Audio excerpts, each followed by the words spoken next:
Welcome back to World Crisis Radio. Webster Tarpley reporting from Washington, D.C., and addressing the California crisis and, by extension, really all state budget crises. This is a 9-point program distributed this weekend at the Conspiracy Conference in Santa Clara, California, this past weekend, and posted also at actindependent.org. It's up at Rents, many other websites by now in the meantime. So this is an action program with hopefully action, struggle, up to the point of a general strike, a mass strike, to back it up. Because when the bankers come and propose to strip you and flay you alive, what do? You fight back. You're not an Austrian. You fight bankers. You don't stand around complaining about big government. You get out there and fight for your economic rights, because people do have economic rights, and they've got to assert them. So therefore, every state needs a 1% Tobin tax on derivatives and speculation. Most states have some kind of regressive tax. It's often a sales tax. This is disastrous tax policy. You need progressive taxation. That's most easily done in the area of income tax. But the worst kinds of taxes are these things like sales tax. This is why oligarchs like them, because they pay much less. Therefore, we look around for flows of wealth which are untapped and untaxed, and we find speculative activity, derivatives, stocks, bonds, options, futures. These are, of course, derivatives, foreign currency, commodity speculation, all kinds of things that you want to discourage in any case. Cancerous, fictitious, bloated derivatives and other kinds of paper claims on production. So in California, 9% sales tax approximately for the people. You want to buy your kid a pair of shoes, you pay 9%. The banker wants to send through $10 billion of derivatives. What does he pay? So far, 0. This is inequitable. This is one-sided. Makes no sense. This is the result of 40 years of reactionary Republican policy, by and large, right, when the Republicans had the White House 7 out of 10 times, and the Democrats were not that great. So therefore, we're left with this kind of a situation. So 1% Tobin tax, 1% securities transfer tax on all financial transactions inside your state, in this case California, to be paid by the broker. In other words, the institutional investor, be that the buyer or the seller, makes no difference. The institutional investor, once identified, pays.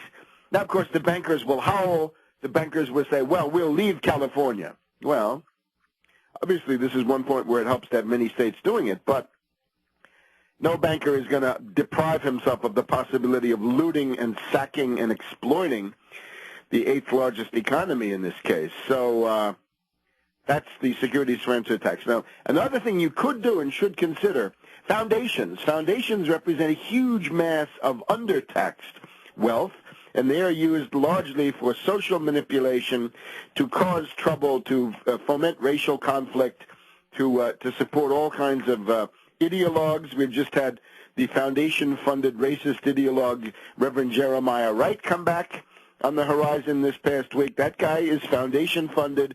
His church has within it individuals who have been funded by the Ford Foundation. Therefore, branches of these foundations in various states should be hit with some kind of a surtax. How about a 10% surtax, this time on their assets, on their holdings, not their income, but what they own, their endowment. Foundation endowments should get a 10% surtax for the duration of the crisis. So there's a way to plug the budget gap. Foreclosures, point 2. Every state, starting with California, should impose a freeze, a halt, a stop on all foreclosures by law, not voluntary, but obligatory, and with jail terms backing it up. The primary residence of an American family is sacrosanct. Nobody but nobody kicks you out for reasons of financial non-payment in the middle of a world depression, because otherwise you are threatening the fabric of civilization itself. This also goes for farms, businesses, transportation. By that I mean trucking companies, taxi companies, any other activity, the classic restaurant, dry cleaner, or other local service. Anything productive, anything socially necessary. No foreclosures for 5 years or for the duration of this world economic depression, whichever lasts longer. All the details of repayment and so forth can be worked out later, but what you cannot do is destroy civilization in the meantime and then figure out the payments. We've also got Obamavilles sprouting up. California is a very big state for Obamavilles.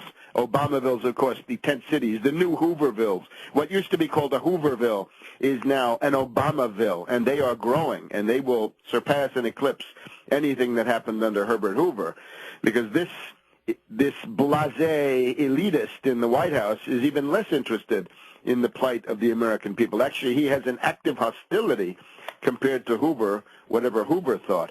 So, stop all foreclosures. And again, the bankers will howl. They'll go to court. Fine, fight them in the courts.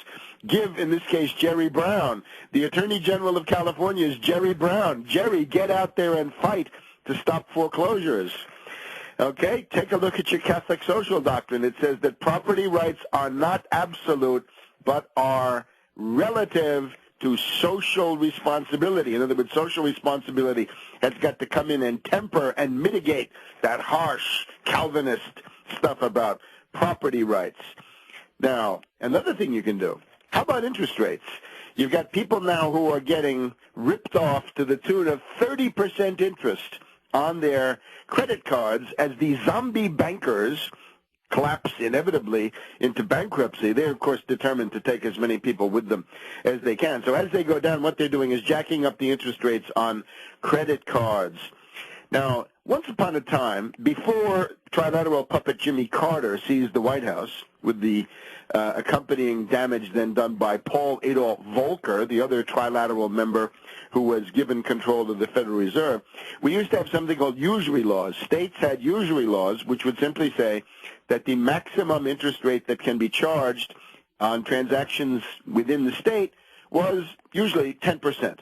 Now, of course, as Volcker jacked up the federal prime rate, the Federal Reserve prime rate, illegally and unaccountably and unconstitutionally, as we know, that blew out the state usury laws. You can read about this in Surviving the Cataclysm, your guide through the worst financial crisis in human history, Surviving the Cataclysm, available from progressivepress.com, www.progressivepress.com, or if you prefer, Amazon.com now has the Surviving the Cataclysm. So what you ought to do is reimpose that, set a 10% upper limit on interest rates, and with that you've given people relief because you've lowered their interest rate on the credit card. Back in a minute.